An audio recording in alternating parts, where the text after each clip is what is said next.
Hey everyone, I'm Leo. Welcome back to the channel. Today, I visited the stunning pack blue skies, white plains.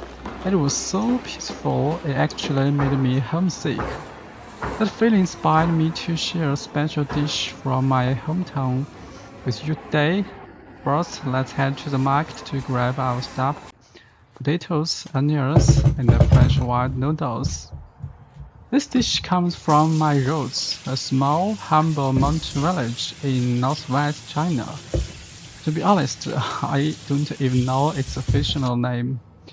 Growing up, we only call it by its local dialect name. I'd categorize it as a type of mian roast noodles, but my wife has his own name for it.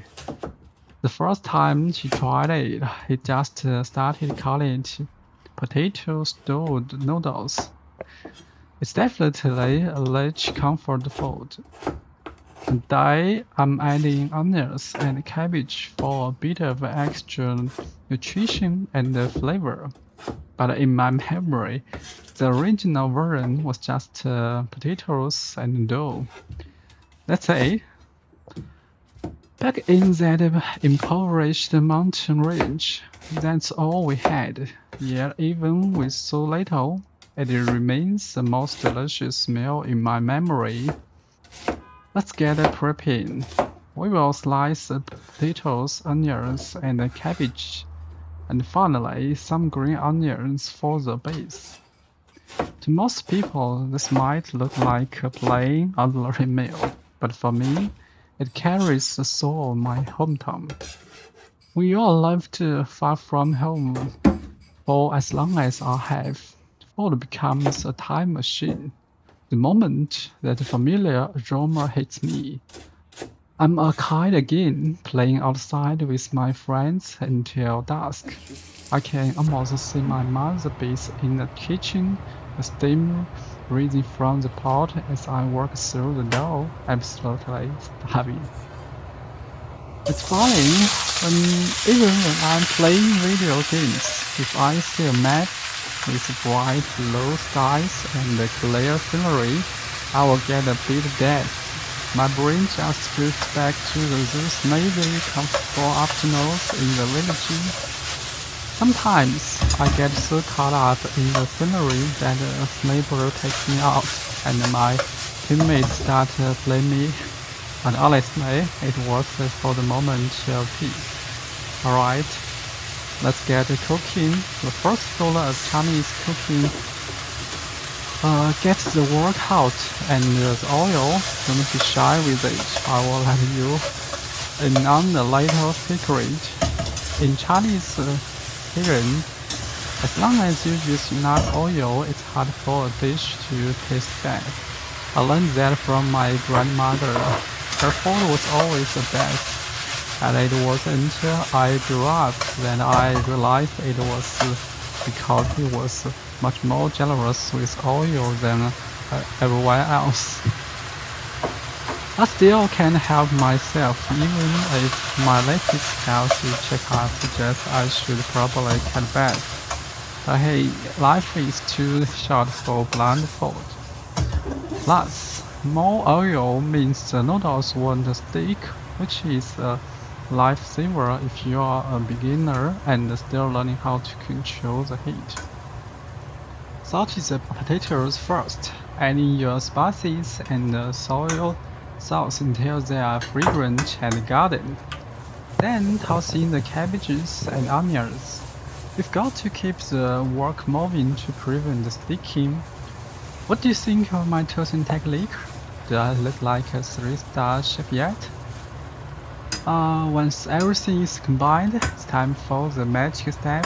I'll have a bowl of water along the edge of the wok. Then spread those fresh white noodles even over the top. Cover it up and let it breathe on low heat. While the wait, let's prepare the aromatics. I mine some garlic and scallions. We will toss this in at the very end. The residual heat takes away the raw bite of the garlic and releases this incredible fragrance.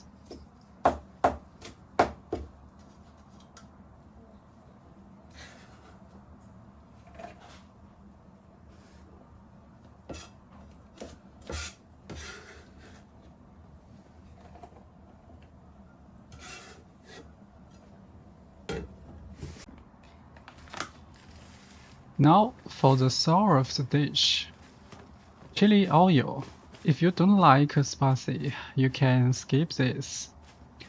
But for me, it's essential. I'm using some high quality chili flakes I found online. For this, you want a variety that's more aromatic than it is spicy. Here's the trickiest part. The oil temperature. If it's too hot, you will burn the flakes and they will turn bitter. Too cold and you won't wake up the flavor. My oil today was just a tiny bit on the hot side, but honestly, it's nearly perfect.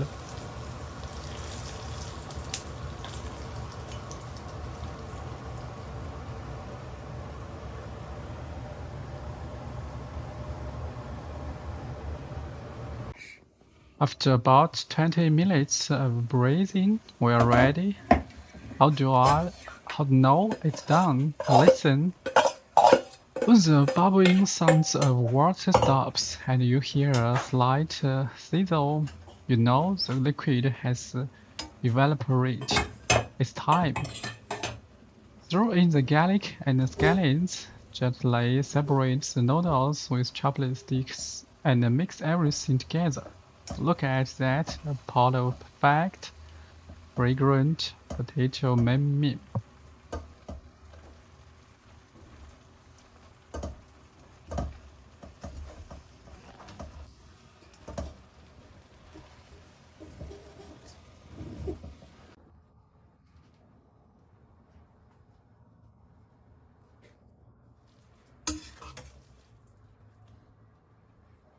Now, the best part. A bigger spoonful of that homemade chili oil, a quick mix, and a cool cook on the side. One bite, and I'm right back home. It really is a beautiful day. Alright, thanks for watching. If you have any questions or your hometown recipes, let's chat in the comments. If you enjoyed this, hit that subscribe button. I will see you in the next one.